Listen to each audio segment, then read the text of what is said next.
Exploration is the action of traveling in or through an unfamiliar area in order to learn about it.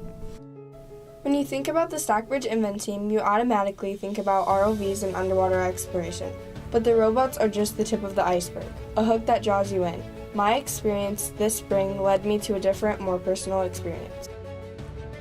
The best projects are often projects initiated by the students themselves.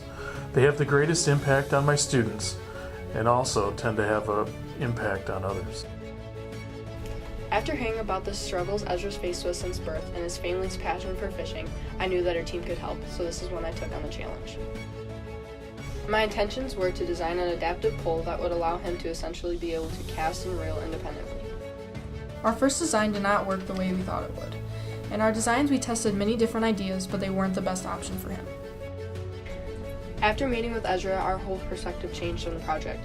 We then knew his strengths and weaknesses and what he was comfortable with. This gave us the idea of switching to an electric reel. Working with Ezra and being part of this experience has meant a lot to me, because I have known him his whole life. Now I will forever remember that I was part of a team that helped a young boy that faces many challenges walk into the future knowing fishing is no longer one of them. For the last 6 months, my students have been working on a project to design an adaptive fishing pole for Ezra. Through this project, the students learn to design, build, and then deliver an adaptive fishing pole to Ezra for his own personal use.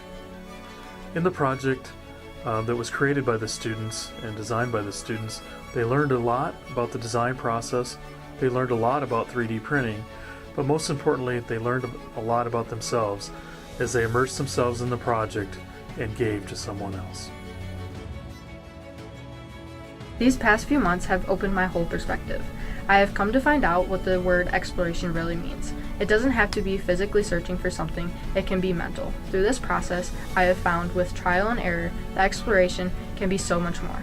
To me, it's finding who you are through exploring possibilities.